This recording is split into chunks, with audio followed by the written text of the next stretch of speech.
This is the story of the night a heavy underdog walked into the Kingdom Arena in Riyadh and took apart a man who'd never lost.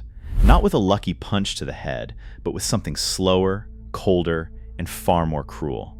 It was December 2023 on a card called Day of Reckoning, and the favorite that night was Arslanbek Makhmudov. 18 wins, no defeats, 17 of them by knockout. The underdog was a Kurdish-German fighter from Bochum named Agit Kabayel. By the end of the fourth round, the giant was on the canvas for the third time, and boxing had a new name to remember. To understand why that night mattered, you have to understand the man who caused it. Agit Kabayel was born on the 23rd of September, 1992, in Leverkusen, Germany. His family came from Pazarcik, in the Maraz region of what Kurds call northern Kurdistan, in southeastern Turkey. Like millions of Kurds before them, they left. They arrived in Germany in the late 1990s, and Agit grew up in the working-class heart of the Ruhr, in the city of Bochum. He's never hidden where he comes from. He calls himself Kurdish and German, in that order and without apology, and that identity would eventually turn him into something bigger than a boxer. In the beginning, though, he was just a heavyweight who did things the hard way. Here's what you need to understand about the heavyweight division. It's built on one idea, the knockout. Fans want the headshot, the single spectacular punch that ends a man where he stands. The biggest names in the division built their legends on it. And for years, that's exactly why people underestimated Agit Kabayel. He wasn't a one-punch destroyer. He didn't walk into a ring hunting for a highlight reel. He hunted the body, the ribs, the liver, that soft, unglamorous target sitting just below the right side of the rib cage. It's the same weapon that made legends out of body punchers like Bernard Hopkins and Julio Cesar Chavez, fighters who understood that the most devastating punch in boxing is often the one that doesn't aim for the head. There's a reason fighters fear a real body puncher, and it's worth understanding, because it's the whole story of this fight. A shot to the head can knock a man out, but the human body is remarkably good at absorbing it. The skull is armor, the neck is a shock absorber, and adrenaline can carry a fighter through enormous punishment he barely feels until later.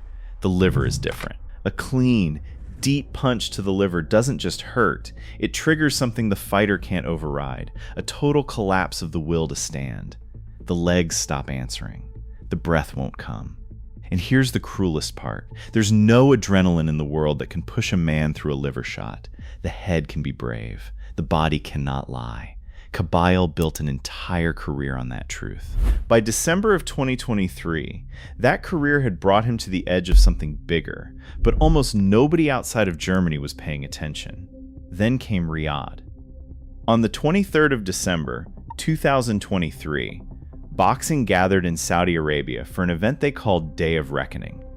It was one of the richest, most star-heavy fight cards the sport had assembled in years, put together by Saudi boxing figurehead Turki Al-Sheikh and promoted through Queensberry Promotions under Frank Warren. And buried on that card was a heavyweight collision the odds makers thought they already understood. In one corner stood Arslanbek Makhmudov. They called him the Lion.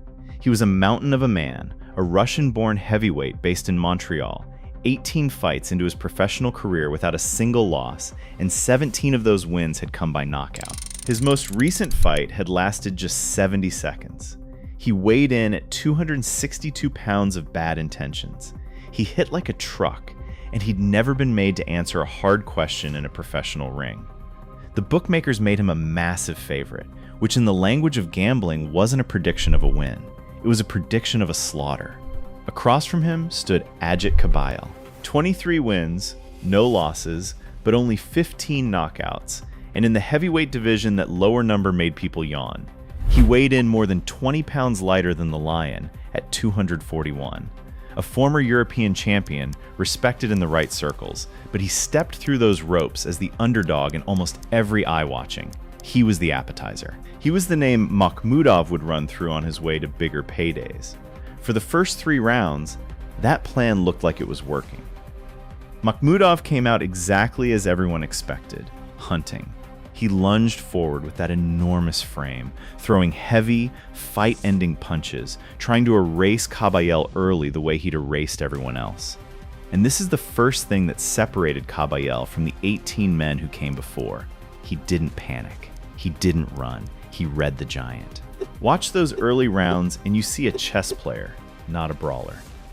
Every time Makhmudov threw himself forward, Kabayel used his feet, small, precise movements, angling off, making the bigger man miss and pay. The lion was throwing punches meant to end the world and hitting air. Every time he missed, he threw himself off balance, and every time he was off balance, Kabayel was there with a hard, clean counter to the head. It was patient. It was disciplined. It was, frankly, not what the crowd came to see. But something was happening under the surface that the scorecards couldn't capture. Makhmudov was getting tired. A giant who throws everything into a knockout and misses and misses and misses again is spending something he can't get back. Every lunge, every wild power shot into empty space drained the tank. And Kabayel, the body puncher, the patient man, the underdog, was waiting for exactly that moment. Because a tired heavyweight drops his hands, and when the hands come down, the body opens up. By the fourth round, the lion had nothing left in his legs. Now the fight changed hands completely. The exhausted favorite was moving backward, on the back foot, no longer hunting, but surviving. And Kabayel turned to the weapon he'd been sharpening his whole career. He went to the body, hard, thudding, deliberate shots into the ribs and the liver of a man who no longer had the energy to protect himself.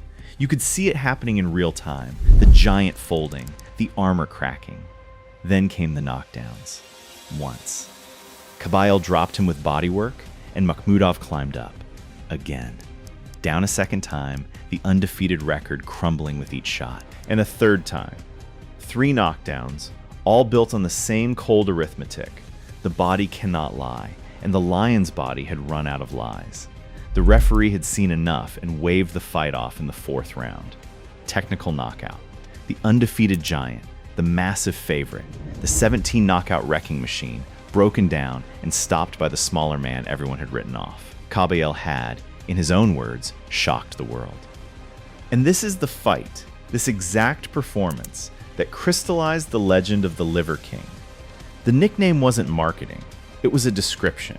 He'd just shown, on one of the biggest stages in the sport, that a fighter who masters the oldest, least glamorous punch in boxing can take apart a man twice as feared as himself.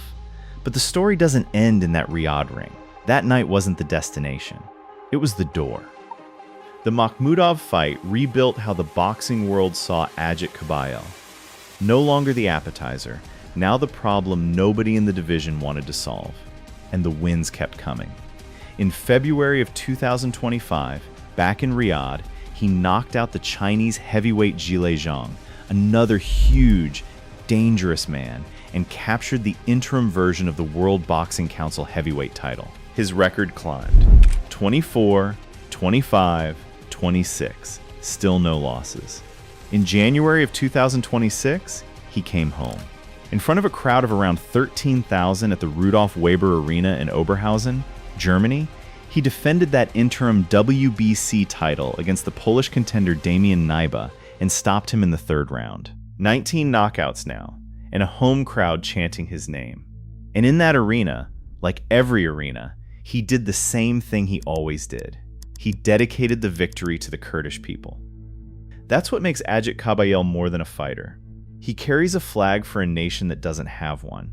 There are tens of millions of Kurds spread across Turkey, Syria, Iran, and Iraq, and beyond them a vast diaspora, a people without a state of their own. When Kabayel speaks about who he is, he refuses the borders other people have drawn. We are all one people, he said. Not Kurds from Turkey, Syria, or Iran, just Kurds. In Germany, he and the footballer Deniz Undov, another proud son of Kurdish heritage, became friends, even hosting a podcast together, and their fans took on a name of their own, the Kurdish Lions of Germany. Then, on the 27th of June, 2026, the final door opened. The great champion, Oleksandr Usyk, vacated his heavyweight belts, and the World Boxing Council elevated its interim champion to the full title.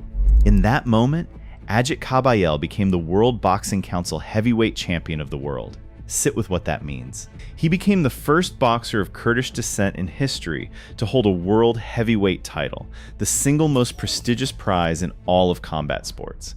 And he became the first German to hold that title since Max Schmeling, all the way back in 1932.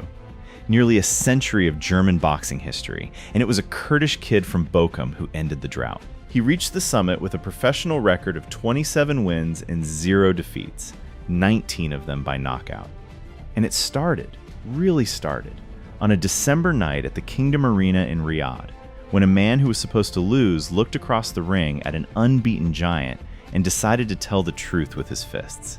Because in the end, that's the lesson of the Liver King.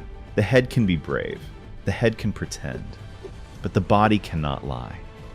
Agit Kabayel built a world championship on that single, patient, brutal fact, and a stateless nation of tens of millions found a champion to call their own.